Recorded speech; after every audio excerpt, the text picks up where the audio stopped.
हजूरी में आज के पाक वचन की तरफ चलें।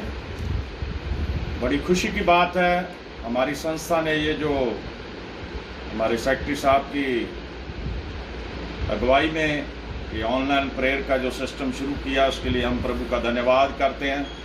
और आज मुझे मौका मिला है कि प्रभु के पवित्र वचन में से कुछ शब्द आपको बोल के बता सकूं। वचन का जो विषय है वो है आत्मिक जागृति के बारे में, रिवाइवल। मेरे अजीज बहनों भाइयों, इस युग में, वर्तमान युग में इस विषय के ऊपर बहुत अधिक उपदेश दिए जा रहे हैं और ये एक बहुत ही अच्छी बात है।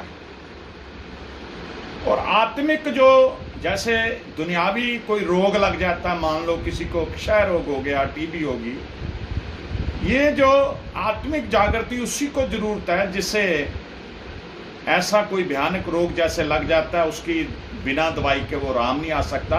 इसी तरह आत्मिक जागृति उसी में आएगी जो प्रभु यीशु मसीह के सुसमाचार के ऊपर, प्रभु यीशु मसीह के पवित्र वचनों के ऊपर मनन करेगा, उसके ऊपर ध्यान करेगा। मेरे अजीज बहन भाइयों, आत्मिक जागृति क्या है? आत्मिक जागृति की किसे जरूरत है? आत्मिक जागृति क्यों जरूरी है? एक मरे हुए इंसान को आप जीवित नहीं कर सकते, लेकिन जो प्रभु यीशु मसीह के साथ विश्वास में चलता है, तौबा करता है, बैप्टाइज हो जाता है, होली स्पिरिट प्राप्त कर लेता है, लेकिन कुछ समय के बाद वो प्रभु को छोड़ देता है, उसका जीवन ठंडा पड़ जाता है, उसके जो आत्मिक उसकी उन्नति रुक जाती है, वो परमेश्वर को समय देना छोड़ देता है, वो परमेश्वर से दूरी बना लेता है, उस इंसान को आत्मिक जागृति की जरूरत है। एक पापी को तो सिर्फ पश्चाताप की जरूरत है। उसे आप प्रभु का वचन सुनाएंगे, उसे आप प्रभु के वचन के बारे में बताएंगे, वो पश्चाताप कर लेगा, उसे एहसास हो जाएगा कि उसने तो पाप किया है, उसने गुनाह किया है। हम बाइबल में देखते हैं बहुत सारे लोगों को वचन के जरिए चंगाई मिल गई, वचन के जरिए उन्होंने पश्चाताप कर लिया, वचन के जरिए उन्होंने परमेश्वर के मार्ग को अपना लिया। लेकिन मेरे अजीज बहनों भाइयों, पश्चाताप एक आत्मिक जागृति का साधन नहीं है। एक मृत व्यक्ति जो आत्मिक तौर से मर गया है, उसे आत्मिक जागृति की जरूरत है। आत्मिक जागृति क्या है? जो ठंडे पड़ जाते हैं। आज लोग क्या है, टेक्नोलॉजी का युग है, व्हाट्सएप पे, फेसबुक पे या टीवी पे या कोई और साधन है, उन सभी पे बिजी हैं। किसी के पास भी प्रभु यीशु मसीह के लिए समय नहीं है, किसी के पास भी प्रभु यीशु मसीह के साथ चलने के लिए समय नहीं है। हर कोई अपनी लाइफ को दुनियावी तौर पे बिजी बना के बैठा। किसी से पूछ लीजिए, वो कहेंगे बहुत बिजी हैं। किस लिए? दुनियावी कामों में, दुनियावी बातों में, फिल्में देखना, चर्च ना जाना, बच्चों को संडे स्कूल ना भेजना, या परमेश्वर के सामने घुटने टेक के दुआ ना करना, या पवित्र वचन को ना पढ़ना, या पवित्र वचन के ऊपर ना चलना, या परमेश्वर के हजूरी से दूरी बना लेना, या ऊपर से मसीही कहलाना, लेकिन वो सारे कार्य करने जो परमेश्वर को अच्छे नहीं लगते। मेरे अजीज बहन भाइयों, हम वचन में से देख के पढ़ेंगे कि आत्मिक जागृति क्या है। हम भजन संहिता उसका 24 जबूर उसकी 3 और 4 आयत पढ़ेंगे, देखेंगे क्या बोला गया वहां। हाँ जी। यहोवा के पर्वत पर कौन चढ़ सकता है? यहोवा के पर्वत पर कौन चढ़ सकता है? और उसके पवित्र स्थान में कौन खड़ा हो सकता है? उसके पवित्र स्थान में कौन खड़ा हो सकता है? जिसके काम निर्दोष और हृदय शुद्ध है, जिसने अपने मन को व्यर्थ बातों की ओर नहीं लगाया, और ना कपट से शब्द खाई है। आमीन। मेरे अजीज बहन भाइयों, 3 बातें जो हमारे जीवन में है। नंबर 1, जो हमारे हाथ हैं, ये शुद्ध होने चाहिए। ये हाथ जेड़े स्वच्छ होने चाहिए, स्वच्छ साफ होने चाहिए। और जो हमारा हृदय है, ये शुद्ध होना चाहिए। और जो हमारी जीव है, इसे कपटी नहीं होना चाहिए, इसे छली नहीं होना चाहिए। मेरे अजीज बहन भाइयों, जो हमारे हाथ हैं वो हमारी स्वच्छता को, हमारे कार्य जो हम काम करते हैं इनके जरिए उन्हें दर्शाते हैं। और जो हमारी जीभ है, जो हम बोलते हैं, उसका प्रतिनिधित्व करती है जो हम बोल के कार्य करते हैं। और जो हमारी जीव है उसे छली नहीं होना चाहिए, और जो हृदय वो उसकी भावनाओं को प्रकट करता है वो शुद्ध होना चाहिए। अभी हमारे न्यूली इलेक्टेड मॉडरेट साहब ने कहा था कि ये संस्था में उच्च पद नहीं है कि मैं मॉडरेट बन गया और संस्था में एक उच्च ओहदे पे आ गया, लेकिन ये जरूरी है कि हमने यीशु मसीह के नाम को बढ़ाना है।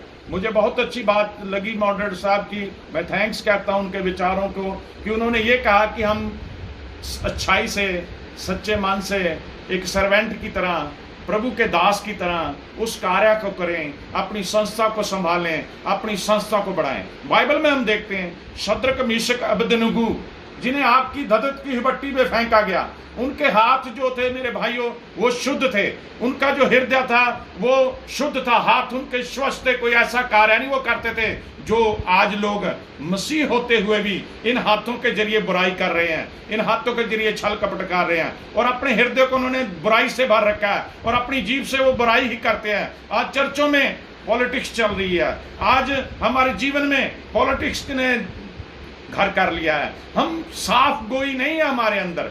आज अगर हम यीशु मसीह के उस उपदेशों को देखें, वो उपदेश हमारे अंदर नहीं है।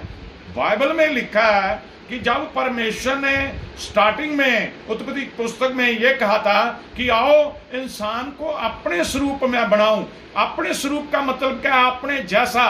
परमेश्वर ने अपने जैसा इंसान बनाया, लेकिन हम सभी जानते हैं उसने पाप में ग्रस्त हो गया और पाप के द्वारा मृत्यु आ गई। लेकिन उस इंसान के जरिए मौत आई और यीशु मसीह जब इस जगत में आए तो उनके जरिए जीवन आ गया मेरे बहनों भाइयों। और यीशु मसीह ने जीवन हमें दिया है, हमारे पापों को खुद उसने अपने ऊपर ले लिया और सलीब पे अपने आप को कुर्बान कर दिया। हमारे यीशु मसीह के हाथ स्वच्छ थे, हमारी यीशु मसीह का हृदय शुद्ध था, हमारे यीशु मसीह के जो जीभ थी बिल्कुल छल से रहित थी। हमारे यीशु मसीह जैसा है वैसे ही हमने बनना है। बाइबल में लिखा पेड़ अपने फल से पहचाना जाता है, जैसा फल होगा वैसा ही हम पेड़ के, अगर फल अच्छा है तो पेड़ को भी अच्छा कहेंगे, अगर पेड़ निकम्मा है तो फल को भी निकम्मा कहेंगे।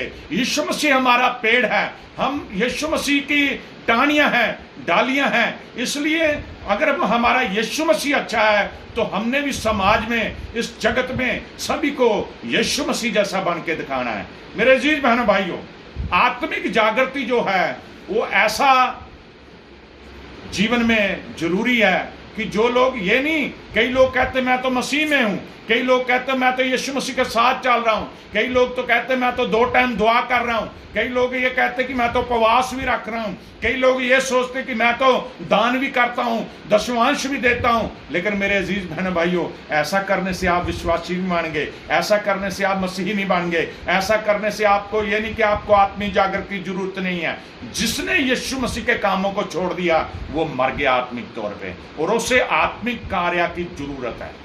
आज हमारी संस्था के नुमाइंदे अपनी अपने चर्चेज में, अपनी अपनी काउंसिल्स में, अपनी अपनी सैनड में परमेश्वर के कार्य को भी कर रहे हैं।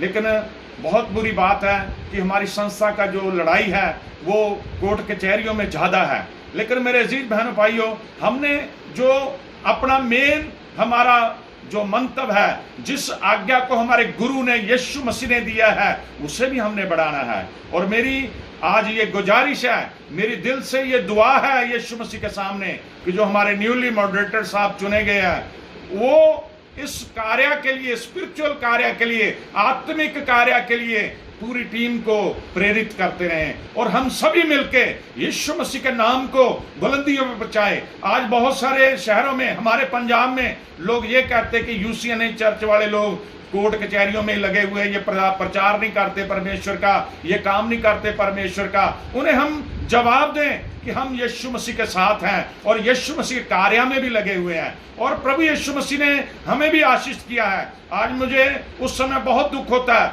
कई लोग ये सोचते हैं कि जो प्रभु के दास बन गए उन्हें प्रभु का वचन आता और किसी को नहीं आता, और कई लोग ऐसी ऐसी बातें करते हैं, इसे क्या पता, इसे कोई नॉलेज नहीं है। मेरे प्रभु यीशु मसीह के अजीज बहनों भाइयों, नॉलेज जो है दुनियावी नहीं होनी चाहिए। नॉलेज ये नहीं कि हम अच्छे इंग्लिश बोल लें या अच्छी तरह से बहुत सारी लोग समाज में बातें कर लें। नॉलेज ये है कि पवित्र शास्त्र बाइबल को आप कैसा जानते हैं, पवित्र शास्त्र बाइबल को आप कैसे डिलीवर करते हैं, पवित्र शास्त्र बाइबल के भेदों को आप कैसे यीशु मसीह के सामने रखते हैं, हॉली स्पिरिट कैसे आपकी गवाही करती है, पवित्र आत्मा ने आपको कैसे भरा है। मेरे अजीज बहनों भाइयों, ये वचन परमेश्वर की हजूरी में हमें मिला है और परमेश्वर ये चाहते हैं कि आत्मिक जागृति की आवश्यकता उन लोगों को है जो ईर्ष्या करते हैं, जो जेलसी करते हैं, जो एक दूसरे को धोखा दे रहे हैं, जो एक दूसरे को बेईमानी कर रहे हैं, जो एक दूसरे के साथ छल कपट कर रहे हैं। उन्हें आत्मिक जागृति की जरूरत है। आत्मिक जागृति कैसे प्राप्त करें? हम वचन देखेंगे। दूसरा इतिहास,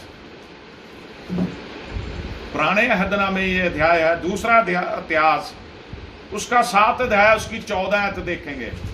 दूसरा इतिहास 7 की 14।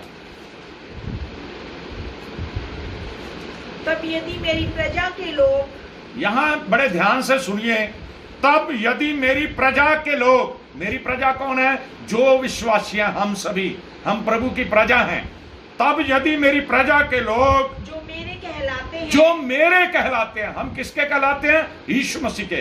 तब मेरी प्रजा के लोग जो मेरे कहलाते हैं, दीन होकर प्रार्थना करें, दीन होकर प्रार्थना करें, और मेरे दर्शन के खोजी होकर, और मेरे दर्शन के खोजी होकर अपनी बुरी चाल से फिरे, अपनी बुरी चाल से फिरें, तो मैं स्वर्ग में से सुनकर, तो मैं स्वर्ग में से सुनकर उनका पाप क्षमा करूंगा, उनका पाप क्षमा करूंगा, और उनके देश को ज्यों का त्यों, उनके देश को ज्यों का त्यों कर दूंगा। मेरे अजीज बहनों भाइयों, एक ऑर्गेनाइजेशन के लिए भी ये जरूरी है कि हम दीन होके प्रभु के आगे प्रार्थना करें, हम प्रभु के आगे अपने गुनाहों को मान लें। और प्रभु ने जो इस वचन में परमेश्वर के वचन लिखा, तब यदि मेरी प्रजा के लोग, मेरी प्रजा कौन है? हम सभी, जितने भी धरती पे विश्वासी हैं, जितने भी पूरे विश्व में विश्वासी हैं, वो जो मेरे कहलाते हैं। हम किसके कहलाते हैं? प्रभु यीशु मसीह के। एक जन्म तो हमारा माँ बाप के घर हुआ और माँ बाप का नाम हमारे साथ है कि यीशु मसीह जब हमारा पिता बन गया, तो दूसरा जन्म जब हमने नया जन्म पाया, पवित्र आत्मा पाली, बैप्टिज्ड हो गए, तो ये नए जन्म में हम किसके कहलाने लग गए? यीशु मसीह के। अब हमारा पिता कौन है? यीशु मसीह। मेरे अजीज बहनों भाइयों, दीन होकर जब हम यीशु मसीह कहलाते हैं, तो हमारी ड्यूटी है कि हम बहुत ही हलीम होके, बहुत ही दीन होके प्रार्थना करें। आज मैं बहुत सारे ऐसे लोगों को जानता हूं, हमारी कलीसिया में बहुत बार प्रचार होते हैं, हम बताते हैं, कई लोगों का रवैया है कि वो कहते हैं अगर यीशु मसीह ये कार्य कर दे तो मैं मानूंगा। ये क्या है? अगर का मतलब क्या है? यीशु मसीह ऐसे ही बस आपका कार्य कर दे, आपको उससे योग्य नहीं होना कि यीशु मसीह बिना मांगे आपको दे दे। आपको ऐसे नहीं बनना कि यीशु मसीह बिना आपके मांगने से जान ले कि से ये चीज है, मेरे बच्चे को, बेटे को जरूरत है। जो मेरे आगे दीन होकर प्रार्थना करें और मेरे दर्शन के खोजी हों। हम किसके खोजी रहे? यीशु मसीह के। आज हमारी खोज क्या है? नई नई बातों को, दुनियावी बातों को खोजना, टिकटॉक पे फिल्में देखना, फेसबुक पे, ट्विटर पे, ऐसी ऐसी बातों में, दुनियावी रुझानों में लगे होना। लेकिन हम परमेश्वर को कहां खोजते हैं? बाइबल में हम देखिए, दानियल ने परमेश्वर को खोजा और दानियल 3 पहर दुआ करता था, सुबह दोपहर शाम। पाबंदी लगा दी गई, लेकिन उसने दुआ करनी बंद नहीं की और शेर के पिंजरों में डाल दिया गया। लेकिन मेरे जीवित परमेश्वर ने, यीशु मसीह ने शेरों के मुंह ही बंद कर दिए। यह है खोजना। उसने प्रभु को खोजा और प्रभु यीशु मसीह ने उसे बचाया और अपनी बुरी चाल से फिरे। अगर हम कोई पाप में हमारा जीवन है, हर इंसान को पता होता है कि वो जीवन में क्या कर रहा है, तो हम अपनी बुरी चाल से कन्फेशन करें, यीशु मसीह के आगे माने कि पिता मुझसे पाप हुआ। रोज दुआ करें, प्रभु मुझसे पाप हुआ। पौलुस के जीवन को देखिए जो इबादत कर रहा है कि पिता मैं पापी हूं, और सबसे बड़ा पापी हूं। जबकि वो प्रभु का कार्य कर रहा था, जबकि वो प्रभु का प्रचार कर रहा था, जबकि उसने तौबा कर ली थी, जबकि वो प्रभु के साथ चल रहा था, लेकिन फिर भी उसने कहा कि मैं पापी हूं। और ये नहीं सिर्फ कहा मैं पापी हूं, सबसे बड़ा पापी हूं, जो धरती पे जितने लोग हैं उनसे बड़ा पापी हूं। मेरे अजीज बहनों भाइयों, रोज की प्रार्थना में हम मांगे कि प्रभु मैं पापी हूं, प्रभु मुझसे गुनाह हुआ, प्रभु मुझसे गलती हुई, हर इंसान से गलती हुई, मुझसे, आपसे, हर एक से कोई ना कोई गलती हो चुकी है। और हम उस गलती को तभी सुधार सकते हैं जब हम यीशु मसीह के सामने माने कि यीशु मसीह जी मुझसे जो गलती हुई इसे आप माफ करें। और प्रभु का वचन ये बताता, तो मैं स्वर्ग से तुम्हारी प्रार्थना सुनूंगा और तुम्हें भी और क्षमा करूंगा और तुम्हारे देश को भी ज्यों का त्यों कर दूंगा। एक इंसान के विश्वास से सब कुछ हो सकता है। इब्राहिम के विश्वास को देखिए, जिसे विश्वासियों का पिता कहा गया। उसका भतीजा लूत जो सदोम और मोरक में जाके रहने लग गया, शहर तबाह कर दिए परमेश्वर ने, लेकिन एक इब्राहिम के विश्वास की वजह से उसने उस शहर से उसके भतीजे को, उसके परिवार को बचा लिया। मेरे अजीज बहनों भाइयों, परमेश्वर जानता है आप विश्वासी हो, परमेश्वर जानता आप उसका काम कर रहे हो, परमेश्वर जानता आप उसके संग चल रहे हो, परमेश्वर जानता कि आप उसके कार्य में लगे हो, तो परमेश्वर आपको ज्यों का त्यों चंगा करेगा। इसलिए मेरे अजीज बहनों भाइयों, हमने अपने को दीन बनाकर उसके आगे पेश करना है और हमेशा प्रार्थना में रहना है और उसके दर्शन के खोजी होना है और अपनी बुरी चाल से फिरना है। लास्ट में हम एक वचन पढ़ेंगे प्रभु की हुजूरी में। हमें आत्मिक जागृति की जरूरत ही क्यों पड़ी, क्यों जरूरत है आज? वचन है पहला पतरस उसका 4 अध्याय, पहला पतरस 4 अध्याय उसकी 17 और 18 पढ़ेंगे। 4 की 17 18।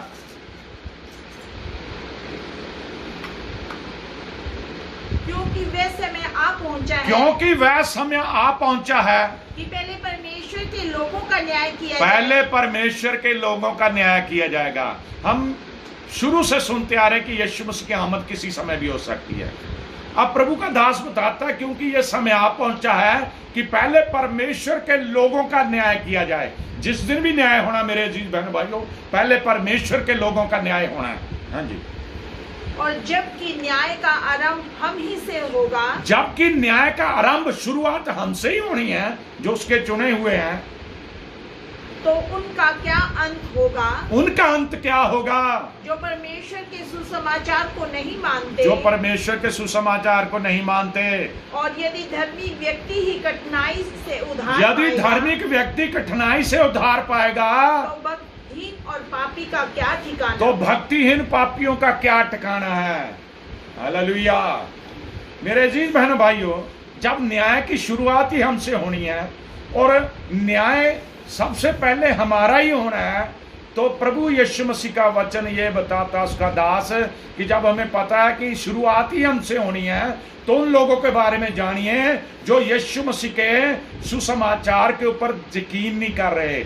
और जब हम उसको मानते हैं, विश्वासी हैं, हमारा ही उद्धार बड़ी मुश्किल से होना है, तो जो भक्तिहीन है, जो पापी हैं, उनका क्या होगा फिर? ये सवाल हमारे आगे है जो प्रभु के पास बात। हमने ये नहीं कि सिर्फ हमने हमारी संस्था है United church of north India, उसके लिए कार्य करना है। हमने यीशु मसीह के लिए नए नए लोगों को जीतना है। हमने अन्य जातियों में लोगों को अपनी यीशु मसीह के हुजूरी में लेके आना है। आज मैं मुझे फख्र है, मुझे विश्वास है प्रभु के ऊपर, मेरा धन्यवाद है उस प्रभु का। आज मैं नए नए परिवारों में, हिंदू परिवारों में मेरा प्रचार है, मुस्लिम परिवारों में मेरा प्रचार है, सिख परिवारों में मेरा प्रचार है। बहुत सारे लोग सिख परिवार भी बैप्टाइज हो गए, बहुत सारे मुस्लिम परिवार भी बैप्टाइज हो गए, बहुत सारे हिंदू परिवार भी बैप्टाइज हो गए। आज वो यीशु मसीह को अपना मुक्तिदाता मानते हैं, आज उन्होंने यीशु मसीह को ग्रहण कर लिया। बेशक बहुत सारे लोग ये बातें बनाते हैं कि धर्म परिवर्तन करता, ऐसा कर दिया, वैसा कर दिया, लेकिन यीशु मसीह के पीछे चलने से कोई भी किसी को, जिसके दिल में उसका वचन चला जाता है, कोई उसे रोक नहीं सकता यीशु मसीह के पीछे आने से। मेरे अजीज बहनों भाइयों, यीशु मसीह का नाम ही हमारे लिए बहुत है।